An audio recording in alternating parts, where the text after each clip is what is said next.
Y hermanos, espero que hayan disfrutado las predicaciones de nuestros hermanos, tanto de Ricky como de Lenín, porque para mí es una gran alegría compartir la obra del ministerio con hermanos genuinos en la fe, quienes se esfuerzan para enseñar a la congregación, pero que lo hacen no solamente de palabra, sino también de hecho. Queridos hermanos, debemos estar todos muy conscientes de que el pastorado, bíblicamente, no es un oficio que se ejerce en soledad. Y debido a esto le doy muchas gracias a Dios por haberme puesto al lado de estos hombres junto con Nahum, y deseo que ustedes también puedan beneficiarse de cada una de sus vidas. Los animo a que los disfruten. Y bueno, hermanos, muy bien. Antes de llegar a la predicación del día de hoy, vamos a hacer una recapitulación express, ¿ok? Porque hace 3 domingos iniciamos la serie de Génesis. Y la Biblia nos enseñó, mediante el relato de los primeros 3 días de la creación, que Dios domina sobre el universo, sobre los cielos y sobre la tierra. Y por lo tanto, debemos reconocerlo. Y al reconocerlo debemos rendirnos ante Él y adorarle. Les dije que iba a ser express. Porque en este día, la Escritura reforzará esta realidad y nos mostrará que no solamente nuestro Dios, el Dios de la Biblia y el Creador de todas las cosas, está por encima de estos lugares. No solamente Dios está por encima del cielo y de la tierra, sino que también domina sobre todo lo que en ellos hay.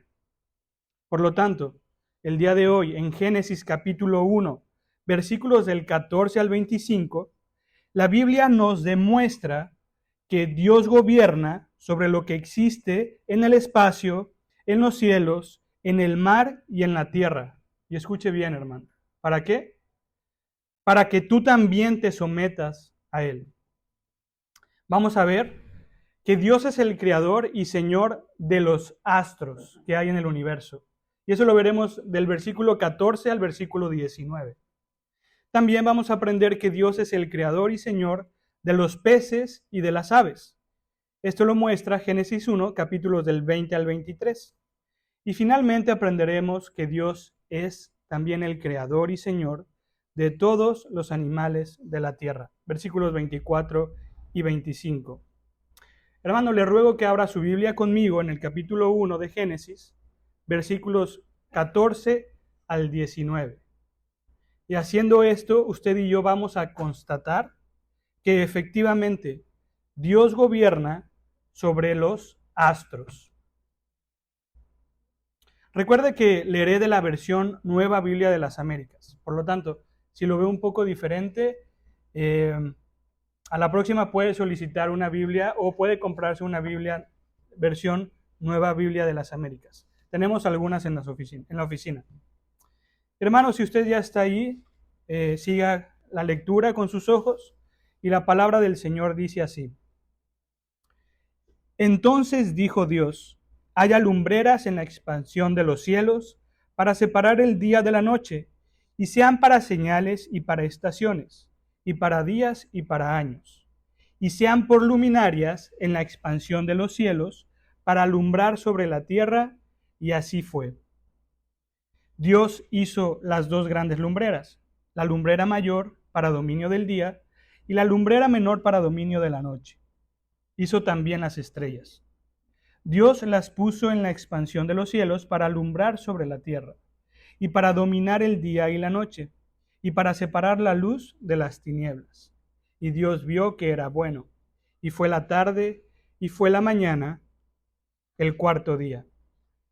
Hermano, como puede recordar, el Dios creador, quien es un Dios de orden, que hace todo ordenadamente, primero creó el escenario propicio para que se pudiera desarrollar la vida, tal y como la conocemos el día de hoy.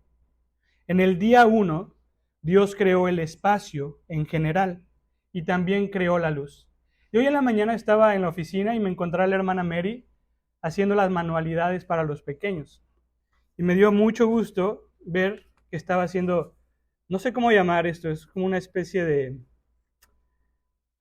no sé cómo decirlo, calendario, Bueno, es algo en donde los niños van a aprender en qué día Dios creó cada cosa. Por lo tanto, en el primer día, Él creó la luz, ¿ok? Él creó el cielo y la tierra y definió la luz. Y traje esto para que vean que así como nosotros estamos aprendiendo de la escritura, nuestros niños también están justamente aprendiendo lo mismo que nosotros estamos aprendiendo. Obviamente ellos irán avanzando más rápidamente, no solamente porque sus cerebros son más frescos, sino que nosotros vamos a ir detalladamente en la escritura a lo largo de todo el Génesis. Pero bueno, hermano, ya sabe, así es que todo lo que aprende aquí, compártalo con ellos. Y todo lo que aprendan ellos, refuércelo en casa. Muy bien. Y como les decía, en el primer día Dios creó el espacio en general y también creó la luz. Y ahora en el cuarto día, Dios llenó ese espacio que había creado. Y no solo eso, sino que también colocó en él elementos para administrar la exposición de la luz que él había creado sobre la tierra. El versículo 14 comienza diciendo, haya lumbreras. Y esta palabra lumbreras nos recuerda algo muy importante. ¿Qué es esto? Que así como estas lámparas que están sobre nosotros, así como ellas son solamente conductoras de la energía que verdaderamente irradia la luz, de la misma manera, tanto el sol como la luna, sobre todo la luna, solo son simples vehículos por medio de los cuales Dios puso en funcionamiento la luz que había creado en el primer día. ¿Muy bien? Esto debió de haber sido muy significativo para los hebreos que estaban escuchando por primera vez este mensaje. Ellos estaban en el desierto y ellos habían salido de Egipto, seguramente usted lo recuerda, y por lo tanto toda su mente, toda su cultura estaba empapado de lo que allá habían aprendido. Y hermanos, es muy conocido que el sol jugó un papel muy importante en prácticamente todas las religiones antiguas. Por ejemplo, en mi país, en la región donde florecieron la cultura maya y azteca, los antiguos habitantes adoraron a Kinich Au, espero pronunciarlo correctamente. Y él era el dios maya del sol y de la medicina. Y también adoraron a el dios Tonatiuh, que por cierto todavía hay personas que se llaman así en México. Y era el dios azteca del sol y de la guerra. Y de hecho, el edificio arqueológico más grande que tenemos en México es la Pirámide del Sol. Mientras tanto, en Perú, los incas consideraron que Itni, espero pronunciarlo bien, me corregirán si no, era el dios del sol y de las conquistas. Y era el dios más importante para ellos, entre sus dioses. A él le erigieron un templo en el complejo llamado Coricancha en Cusco. Esta adoración al sol no solamente tuvo lugar en América. En la antigua cultura hindú o india, se ha adorado a Surya, dios del sol, continuamente por más de 5,000 años, hasta el día de hoy, ininterrumpidamente. Incluso los sumerios, la cultura más antigua de la que se tiene registro, ya adoraba a Utu, dios del sol y de la justicia. Y hermanos, como se puede dar cuenta, el sol siempre ha sido objeto de culto a lo largo de toda la historia de la humanidad. Y la cultura egipcia definitivamente no era la excepción. El dios Ra, dios del cielo, del sol y de la vida, y considerado como posiblemente la mayor deidad en el antiguo Egipto, según Richard Wilkinson, un egiptólogo muy experto, ese dios Ra era devotamente adorado por los egipcios. Por lo tanto, era de suma importancia que los hebreos reconocieran que el Dios que los había llamado y elegido, quien les había prometido una tierra, era el único Dios verdadero y que el sol, eso que era adorado por todos, no era un Dios en sí mismo, no era autosuficiente, no generaba su propio brillo, sino que era simplemente parte de la creación y por lo tanto estaba sumiso delante del Dios verdadero. Y el texto continúa describiendo la función de los astros. Versículo 14. Hay alumbreras en la expansión de los cielos para separar el día de la noche. Hermanos, el texto nos muestra que estos astros tan impresionantes y sin duda tan imponentes no tienen voluntad propia. Ellos fueron concebidos con una meta principal y muy específica: mostrarnos cuándo es de día y mostrarnos cuándo es de noche. Esa era su función principal. Ellos no pueden hacer algo que vaya más allá de esto. Son elementos inanimados que en ninguna circunstancia merece su adoración. El mismo versículo 14 sigue mostrándonos otras funciones de estos astros y continúa diciendo: y sean para señales y para estaciones y para días y para años. Hermanos, la manera más común en la que los estudiosos de la Biblia interpretan esta frase es considerado que Dios ha puesto los astros en el firmamento para que nos indiquen tres cosas, tres aspectos. Primero, para indicarnos los días y los años, en el sentido cronológico, como lo acabo de explicar. Y gracias a esta función, nosotros podemos tener un calendario y también podemos marcar las estaciones.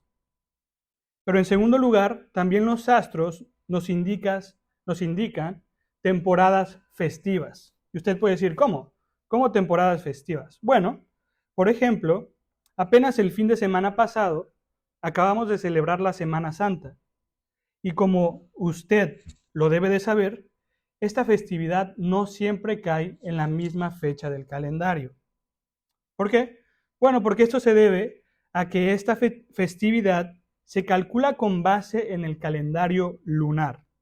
Y como las lunas llenas se dan aproximadamente cada 29.5 días, entonces existe una variación en nuestro calendario que es regido por el Sol. Y hermanos, esto es un excelente ejemplo del segundo aspecto por el cual Dios puso los astros, para marcarnos festividades, tiempos especiales. Y en tercer lugar, de acuerdo al texto, también los astros fueron puestos para señalarnos presagios celestiales. Y hay quienes dicen, no, nosotros no interpretamos así el texto porque esto puede sonar un poco místico.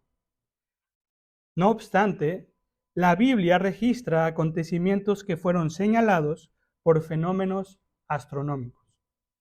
Probablemente los más conocidos sean los casos de la estrella que anunció el nacimiento de nuestro Salvador, que estaba arriba en Belén, de la que habla Mateo capítulo 2, versículo 2.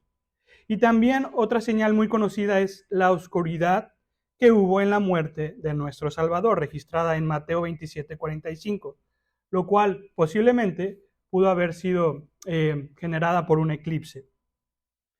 Hermanos, hablando de eclipses, casualmente el día de mañana está anunciado el recorrido de un eclipse solar por el territorio de México y de Estados Unidos. Seguramente ya escuchó hablar de eso.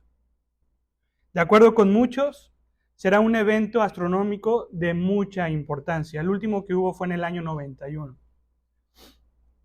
Y hermanos, ¿por qué menciono este tema? Porque he escuchado por ahí, no entre ustedes, entre las noticias, en el YouTube, que hay muchas personas angustiadas por esto, porque según ellos va a marcar el inicio de una nueva etapa, específicamente de la caída de los Estados Unidos, lugar donde casualmente usted y yo vivimos.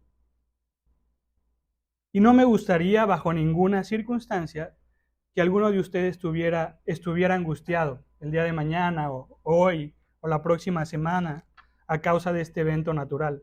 ¿Por qué? Hermanos, en primer lugar, a diferencia de lo que vemos en las películas, Estados Unidos no es el centro del mundo. ¿Ok? En segundo lugar, justamente hoy estamos aprendiendo que quien gobierna sobre todo, incluso sobre los eventos más asombrosos y temibles de nuestro planeta, es el Dios de las Escrituras, en quien nosotros creemos. El Dios todopoderoso y soberano, en quien usted y yo podemos estar confiados. Así que, hermano, que su corazón no se vaya a angustiar en ninguna circunstancia, incluso más allá del eclipse de mañana. Hermano, ponga su confianza en el Dios que hizo los cielos y la tierra, sobre quien gobierna por encima de todo lo que en ellos hay. Avancemos al siguiente versículo, versículo 15. Y como lo podrá notar, el autor va a ser muy repetitivo y va a describir lo que sucedió en el día cuarto de varias maneras, repetidamente. El texto menciona de una manera un poquito más clara lo que ya hemos anunciado. Y dice, y sean por luminarias en la expansión de los cielos para alumbrar sobre la tierra. Hermanos, si analizamos con detenimiento todo el relato de la creación, nos daremos cuenta de que no hay otra obra que sea mencionada tan repetidamente como la obra de los astros celestes. De acuerdo con el teólogo Gordon J. Wenham, esto se debe a la importancia que tenían los astros en las culturas del cercano oeste. Ellos estaban prácticamente obsesionados, así como los mayas en México, los que habitaban alrededor del pueblo hebreo, estaban obsesionados mirando a las estrellas, mirando al sol, mirando a la luna. Su mente estaba sumergida en eso. Y por lo tanto el texto bíblico es tan repetitivo con esta situación. Y no nada más eso, también vemos construcciones como Stonehenge en Inglaterra, como la pirámide de Giza en Egipto, y básicamente la mayoría de los restos arqueológicos, todos y cada uno de ellos, o la mayoría de ellos, se relaciona siempre con las estrellas, con los astros. Pero una vez más, el relato bíblico de la creación enfatiza que tanto el sol como la luna solo se abstienen a brillar y a seguir el curso que Dios les ha trazado desde su comienzo. Ellos no pueden hacer otra cosa, simplemente obedecen a Dios. Ninguno de estos elementos gigantes y maravillosos cuenta con propia voluntad. Y bajo la lupa del relato bíblico, no hay ni la más remota posibilidad de que sean dignos de recibir adoración. Y los hebreos, así como usted y yo, tenían que grabarse esto en su corazón.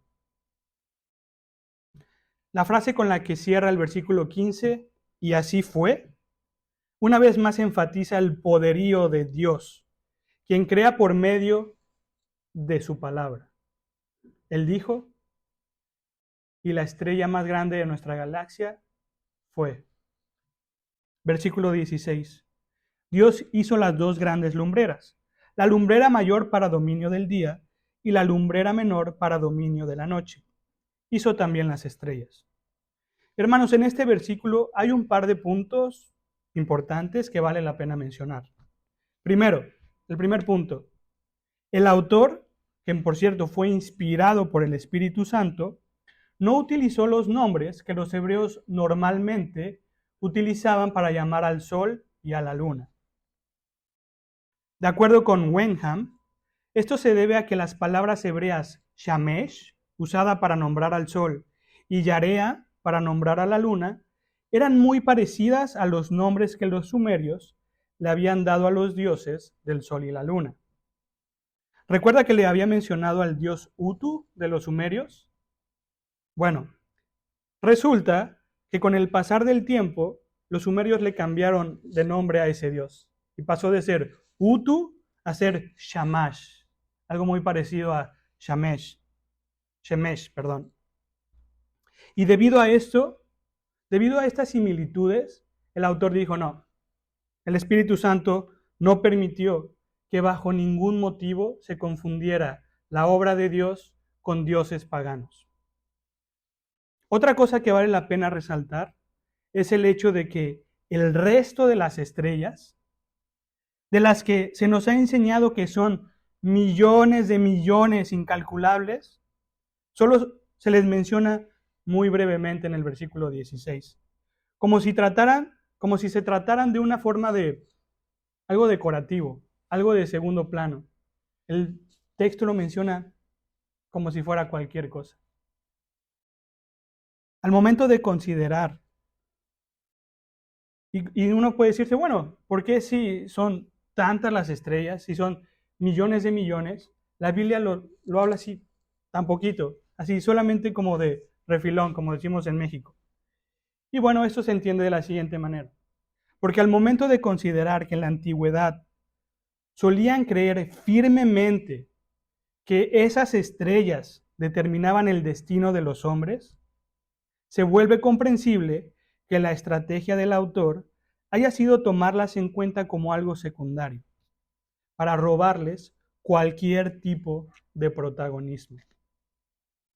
Y uno podría decir, bueno, sí, la gente antigua pues no tenía muchos estudios o no estaba muy avanzada. Desafortunadamente todavía hay gente que rige su vida con base en los astros. Y ayer mi esposa y yo nos estamos riendo de un video que vimos de una persona que pretende aconsejar a las personas con base en sus signos zodiacales. Hermano, que esta idea de consultar a las estrellas, que consultar a cualquier tipo de cosa creada, se aleje por completo de nuestros corazones.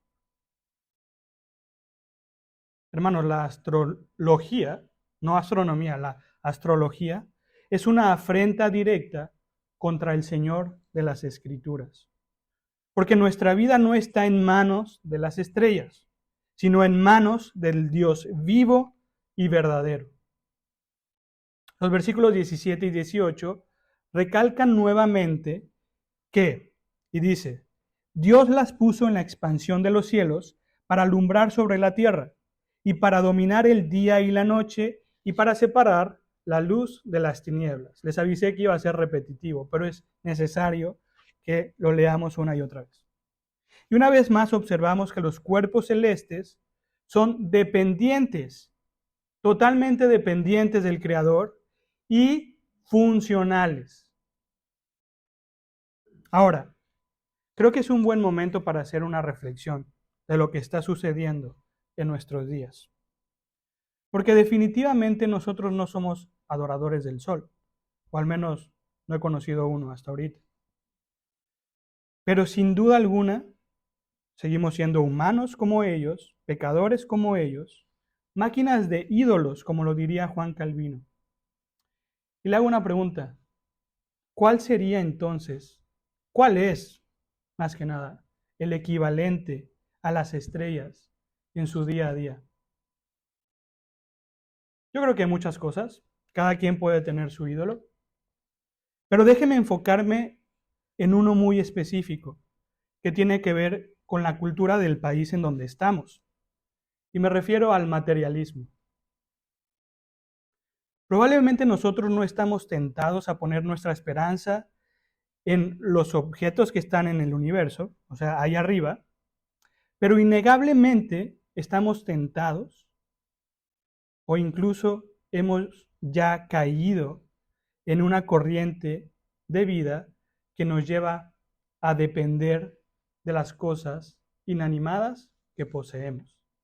Probablemente su ídolo no esté a miles de kilómetros sobre su cabeza, probablemente esté con usted en su bolsa o en donde ponga su celular, o probablemente esté allá afuera en el estacionamiento, o probablemente esté en su casa. ¿Y qué podemos aprender de esto? Hermanos, que como lo hemos estado viendo el día de hoy, sería una incoherencia gigante poner nuestra esperanza y sobre todo nuestra felicidad en objetos inanimados como el sol y la luna y las estrellas.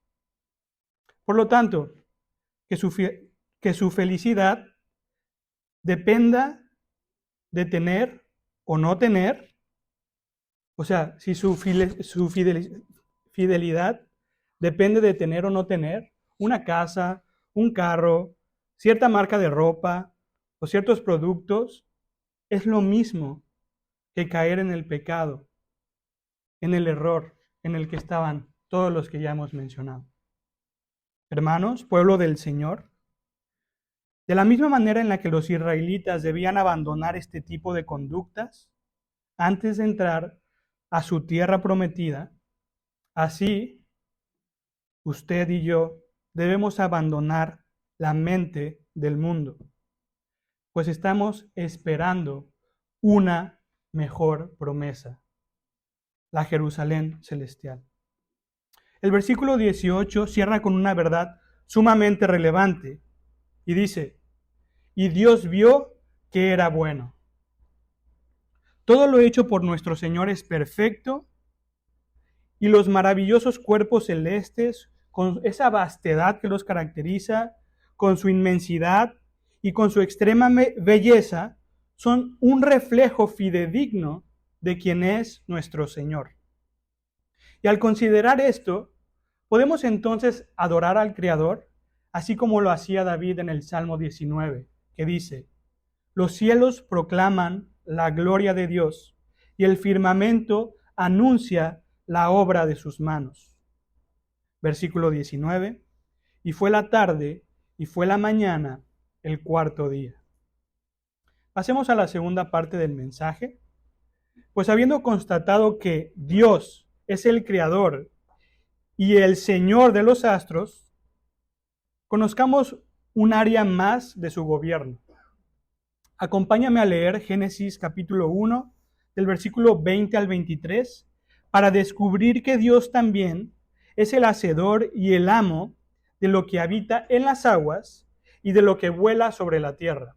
Y la palabra del Señor dice, versículo 20, entonces dijo Dios, llénense las aguas de multitudes de seres vivientes, y vuelen las aves sobre la tierra en la abierta expansión de los cielos. Y Dios creó los grandes monstruos marinos y todo ser viviente que se mueve, de los cuales, según su especie, están llenas las aguas, y toda ave según su especie. Y Dios vio que era bueno. Dios los bendijo diciendo, sean fecundos y multiplíquense, y llenen las aguas en los mares, y multiplíquense las aves en la tierra. Y fue la tarde, y fue la mañana, el quinto día. Hermanos, ¿recuerda qué hizo Dios en el segundo día de la creación? Bueno, cuando llega a casa su hijo le pregunta, en el segundo día Dios separó las aguas de las aguas, y como resultado se conformaron tanto el cielo como las aguas de los mares. Por lo tanto, así como la creación del día cuarto corresponde con la creación del día 1, de la misma manera, la creación de los peces y de las aves está relacionada con la separación de las aguas. ¿Pueden ver el orden del Señor? La lógica, su gran sabiduría aquí. El versículo 20 nos recuerda que para el Todopoderoso solo le basta pronunciar su palabra para que la creación venga a cumplimiento. Versículo 20. Entonces dijo Dios. De ningún otro Dios en la historia de la humanidad se ha dicho esto. Y dijo, llénense las aguas de multitudes de seres vivientes. Hermanos, una traducción más específica, un poquito más literal, con respecto al lenguaje original, podría sonar como esto. Entonces dijo Dios, pululen en las aguas seres pululantes. ¿Qué quiere decir esto? Básicamente el texto está transmitiendo la idea de reproducción sobreabundante.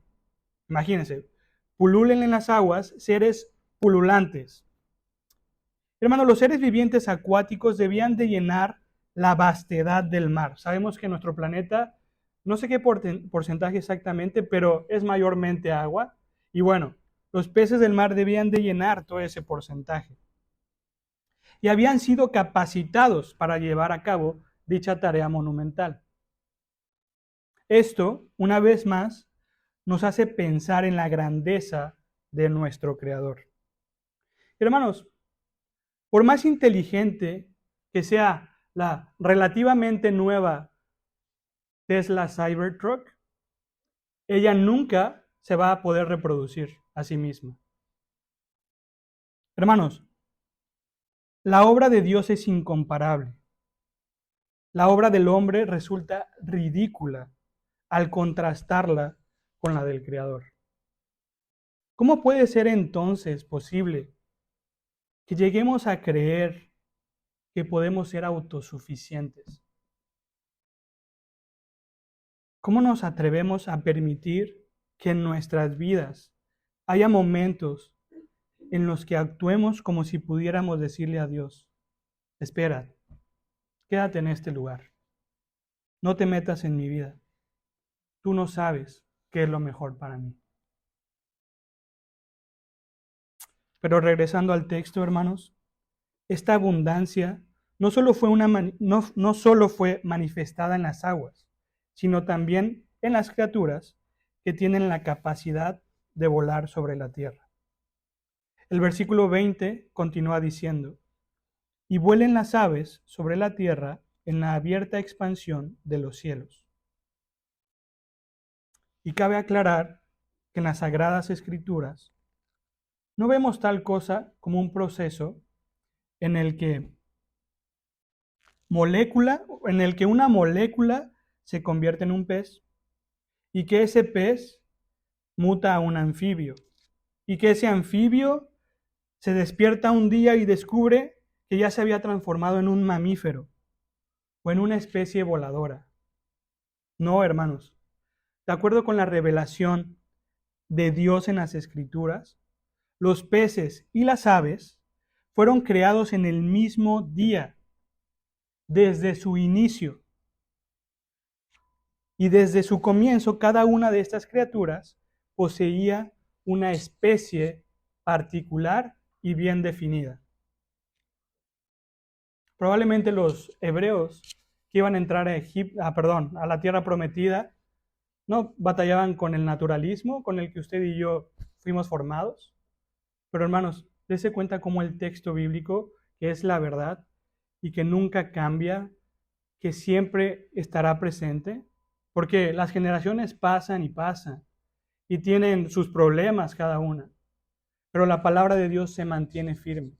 Y es ahí en donde usted y yo podemos ajustar nuestra mente caída y conocer la verdad. El Señor está diciendo: yo no creé al mundo ni todo lo que en él hay a través de la evolución, como nos quieren hacer creer. Él nos está diciendo: desde el comienzo yo creé todas las cosas con su especie específica.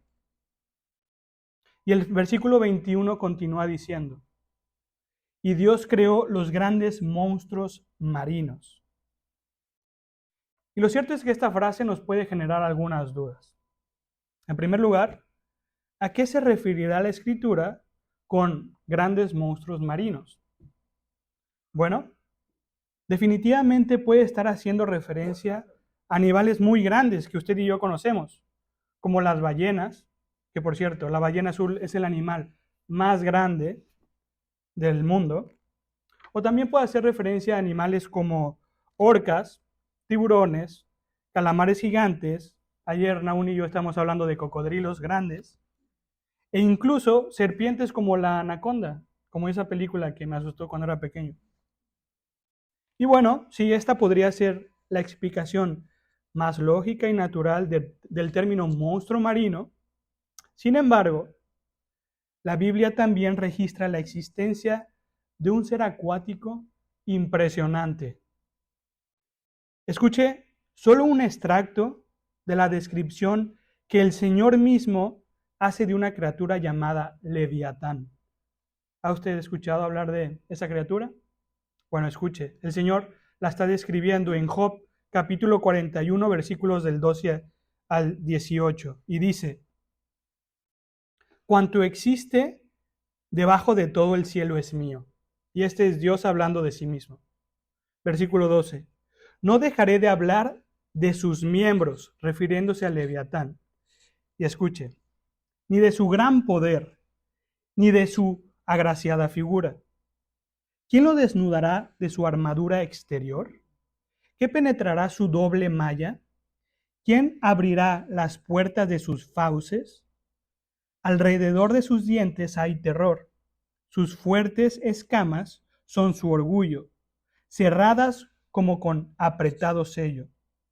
La una está tan cerca de la otra que el aire no puede penetrar entre ellas. Unidas están una a la otra. Se traban entre sí y no pueden separarse. Y escucha, hermano, cómo describe. Sus estornudos dan destellos de luz y sus ojos son como los párpados de el alba. Qué criatura tan más temible. Y si quiere conocer más de ella, lea todo el capítulo 41 de Job. Y sin duda alguna, el Leviatán parece la descripción de un ser mitológico y real, producto de la imaginación. Sin embargo, la Biblia habla varias veces de él y no lo hace como si fuera una alegoría o como si fuera un cuento. Probablemente lo que menciona el versículo 21 del capítulo que estamos estudiando hoy sea una más de las referencias pertenecientes a este gran monstruo. Y de esta manera contestamos la pregunta: ¿a qué se refiere la escritura con grandes monstruos marinos? Bueno, puede ser a animales reales que nos asombran incluso hoy con su gran tamaño, o incluso puede que se refiera a un animal todavía más grande como el Leviatán, al quien no hemos visto, probablemente le veremos, o probablemente dejó de existir, murió en el pasado. Y otra duda que puede surgirnos al leer esta frase es, ok, sí, ya más o menos entendemos quiénes pueden ser los monstruos marinos, pero ¿por qué el autor fue tan específico al mencionar a los monstruos marinos? Porque pareciera que su mención desentona con el relato que se está llevando a cabo. El autor bien pudo haber mencionado a los animales del mar, a los animales que vuelan, y simplemente dejarlo ahí, no dar detalles. Pero en lugar de eso, decide acentuar la existencia de los monstruos marinos. ¿Y por qué lo ha de haber hecho? Bueno, tiene que saber que en la mitología cananea, o sea, de esa zona en donde ellos estaban caminando y en donde ellos se habían formado, existió una serpiente marina de 7 cabezas llamada Lotán en la mitología cananea. Y era representante, este Lotán, que por cierto se parece mucho al nombre Leviatán, era representante de la destrucción masiva. Y este mito vagaba por toda el área. O sea, ellos en lugar de decirle a sus hijos, ya duérmete porque el coco va a venir por ti, seguramente decían, ya duérmete porque ahí viene el Otán. Y bueno, resulta que en la antigüedad no solamente existieron los mitos relacionados a los astros. En la mitología también estaba este ser de 7 cabezas. Y por lo tanto, era necesario que los israelitas entendieran que estaban en el bando del Dios que incluso era capaz de someter a los rivales más grandes, a los más fuertes, a los más titánicos. Ellos debían estar convencidos de que pertenecían al equipo del Dios, no al Real Madrid, ¿okay? Que es mejor que el Barcelona, por cierto. No, ellos pertenecían al equipo del Dios Todopoderoso, para quien las bestias más grandes y más temibles eran poca cosa, y que solamente representaban una parte de toda su creación. El Dios de la Escritura no tiene rival, hermanos. El Dios de la Escritura es el Todopoderoso. Y habiendo escuchado esto, podemos comprender por qué fue necesario que el autor de Génesis mencionase los grandes monstruos marinos. Pero la pregunta importante el día de hoy, este domingo 7 de abril, a las, no sé, tengo mi cronómetro aquí, la pregunta importante es esta: ¿Tú estás consciente de que para el Dios en el que has puesto tu fe no existe rival? ¿Que no hay nada ni nadie que lo pueda intimidar o someter? ¿Estás consciente de eso? Es entonces cuando, al conocer un poquito más de este Dios que se presenta en la Biblia, nos podemos unir con este conocimiento a la alabanza que el rey David expresó en el Salmo 27, que dice: el Señor es mi luz y mi salvación. ¿A quién temeré? El Señor es la fortaleza de mi vida. ¿De quién tendré temor? Versículo 21. Y Dios creó los grandes monstruos marinos y todo ser viviente que se mueve, de los cuales, según su especie, están llenas las aguas, y toda ave según su especie. Hermanos, el autor continúa haciendo un énfasis marcado en que la creación de Dios está bien delimitada y organizada. Todo fue creado según su especie. Y la Biblia lo repite tanto que probablemente a nosotros se nos pasa de largo. Pero esto nos recuerda al tercer día, en donde fue creada la vegetación de la siguiente manera, y le voy a recordar. Entonces dijo Dios: produzca la tierra vegetación, hierbas que den semilla, y árboles frutales que den su fruto, con su semilla, sobre la tierra, otra vez, según su especie. Y así fue. Y produjo la tierra vegetación, hierbas que dan semilla según su especie, y árboles que dan su fruto con semilla según su especie. Y Dios vio que era bueno. Hermanos, para nosotros usar el prefijo trans aplicado a las especies o a los géneros debería ser motivo de vergüenza. Dios estableció claramente la especie y el funcionamiento de las cosas en su diseño original. Y a diferencia de lo que el mundo está constantemente tratando de imponer, Dios, nuestro Padre, el creador y diseñador de todo, nos enseña que creó todo definido, todo ordenado y todo funcional. Y Dios vio que era bueno. Versículo 22. Dios los bendijo diciendo: sean fecundos y multiplíquense, y llenen las aguas en los mares, y multiplíquense las aves en la tierra. Hermanos, esta es la primera vez en toda la Biblia en la que Dios emite una bendición. Y si no sabe qué es una bendición, bueno, voy a tratar de decirlo en pocas palabras.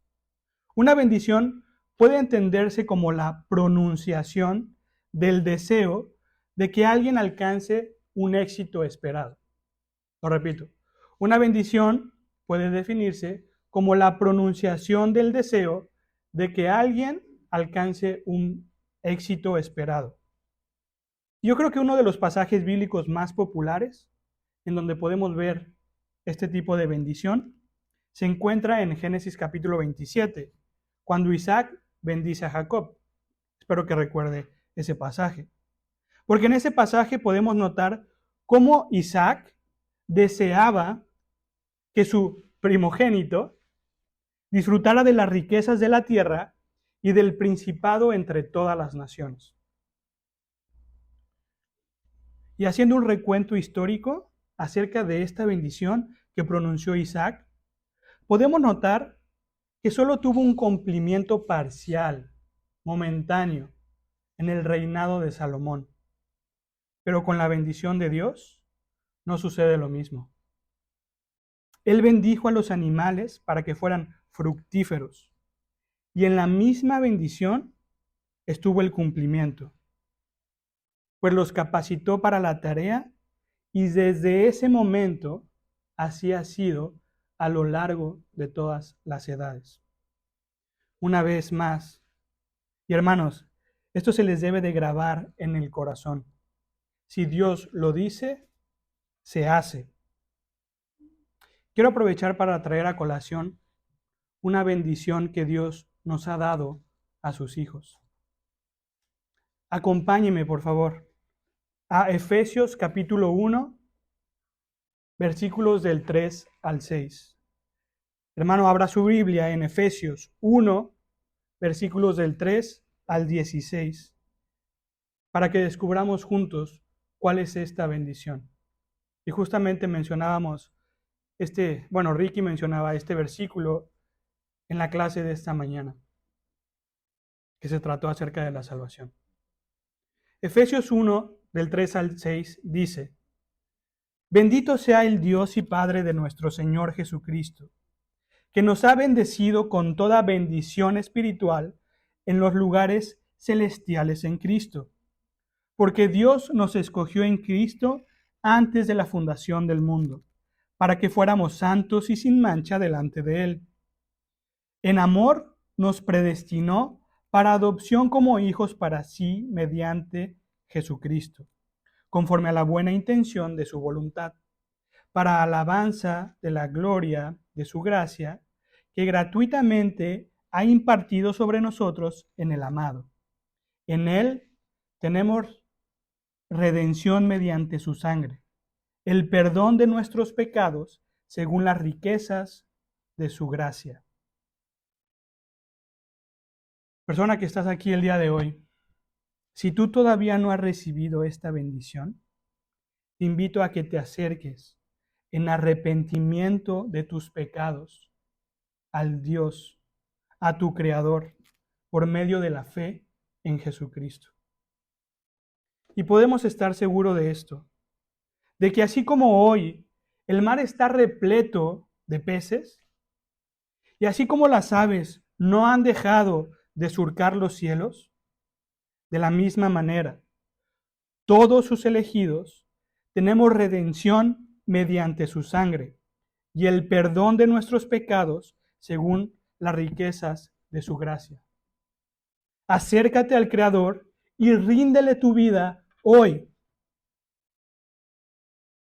Y regresando al relato de la creación, observamos que después de la bendición y de la reproducción de los peces y de las aves, fue la tarde y fue la mañana, el quinto día. Hermanos, hasta ahora hemos constatado que Dios es el Dios creador de los astros, de los peces y de las aves. Finalmente, veremos que Él también es creador y amo de todos los animales de la tierra. Leamos la última porción del texto de hoy. Vayamos a los versículos 24 y 25 de Génesis capítulo 1, que dice de la siguiente manera. Entonces dijo Dios: produzca la tierra seres vivientes según su especie, ganados, reptiles y animales de la tierra según su especie. Y así fue. Dios hizo las bestias de la tierra según su especie, y el ganado según su especie, y todo lo que se arrastra sobre la tierra según su especie, y Dios vio que era bueno. Y hermanos, como era de esperarse, el sexto día de la creación también se relaciona con el tercer día de la creación, en el que Dios descubrió la tierra e hizo florecer la vegetación. Espero que lo recuerde. Y esa vegetación, creada en el tercer día, habría de ser el alimento de lo que Dios creó en el sexto día. Ahora, cabe aclarar que hoy no terminaremos de estudiar todo lo que sucedió en el sexto día, porque no podríamos ir tan rápido. Mencioné que en el cuarto día se registraba la mayor repetición de lo que Dios había hecho, pero aquí en el sexto vamos a ver el mayor grado de detalle de la obra del Señor, ¿ok?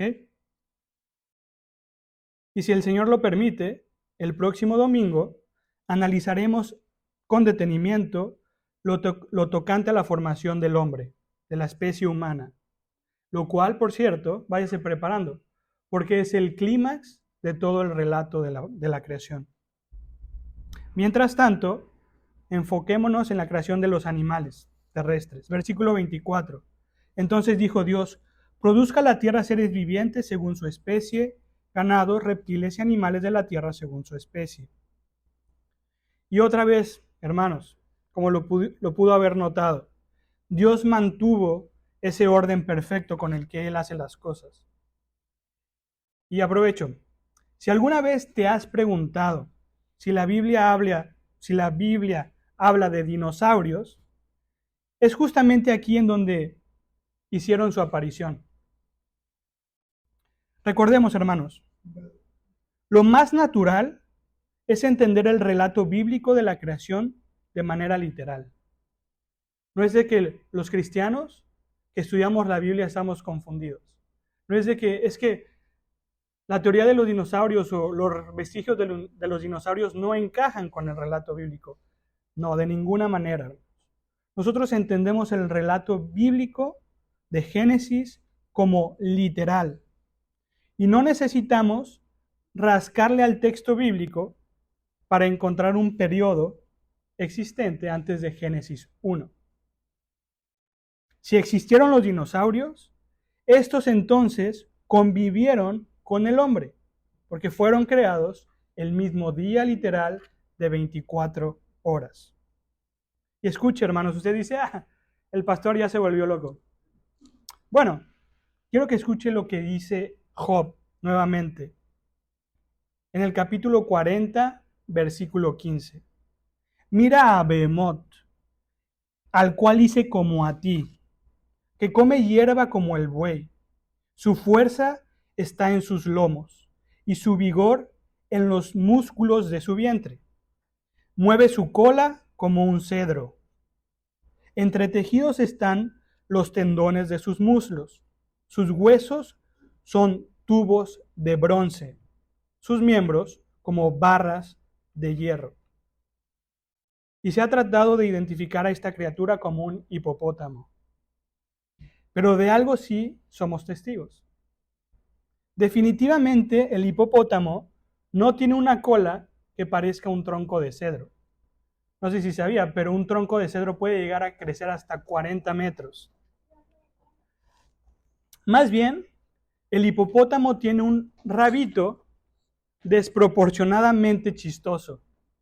Por lo tanto, al considerar la descripción anterior y el hecho de que es imposible que antes de la caída del hombre hubiera pecado en la tierra, esto es, muerte, podemos concluir que los dinosaurios pertenecieron a la misma era que los humanos. ¿Por qué? Porque si hubieran pertenecido a eras anteriores, debieron de haber muerto, pero la muerte fue consecuencia del pecado. Y así como Dios le dice a Job, hablando de su poder, mira a Behemoth para que sepas quién soy yo, su hacedor. Y Job podía ver a Behemoth, que posiblemente es la descripción más gráfica de un dinosaurio. Huesos de bronce, cola grande, come hierba, pero es súper fuerte. Bueno, hermanos, al considerar esto, nosotros por fe podemos creer que el relato bíblico no contradice todos los hallazgos arqueológicos. Al contrario, lo confirma. Nuestro Dios nos está hablando la verdad de cómo se crearon todas las cosas y no necesitamos de la pseudociencia que nos hace dudar de Dios para creer que su palabra es la verdad. Ok, hermanos. Pero los dinosaurios no son el único foco de atención aquí. El texto nos muestra que Dios creó 3 clases diferentes de animales terrestres. En primer lugar, el ganado, que habría de tener una estrecha relación con el hombre, que estaba a punto de existir. En segundo lugar, los animales rastreros, dentro de los que podemos considerar a los roedores, insectos y reptiles, y las fieras salvajes, como los animales de la sabana africana. Y hermanos, a pesar de que nosotros sintamos escalofríos al pensar más que nada en esos animales rastreros, Dios vio que lo que había creado, como dice el texto bíblico, era bueno. Y no solamente eso, era inmensamente bueno, porque el veneno, la depredación y el daño cometido por estos animales no comenzó sino hasta después de la maldición de la tierra registrada en Génesis 3:17. Pero incluso aún después del pecado, aún con toda la ferocidad de estas bestias, Dios sigue gobernando poderosa y absolutamente sobre ellos. Muy bien. Hermanos, espero que este recorrido por la segunda parte del primer capítulo de Génesis, en el que vimos el soberano gobierno del Señor sobre las criaturas, te lleve a reflexionar a lo largo de esta semana y a aceptar de una vez por todas y voluntariamente el gobierno de Dios sobre tu vida. Solamente Él es el creador de todo y por lo tanto es el amo y Señor de toda la existencia.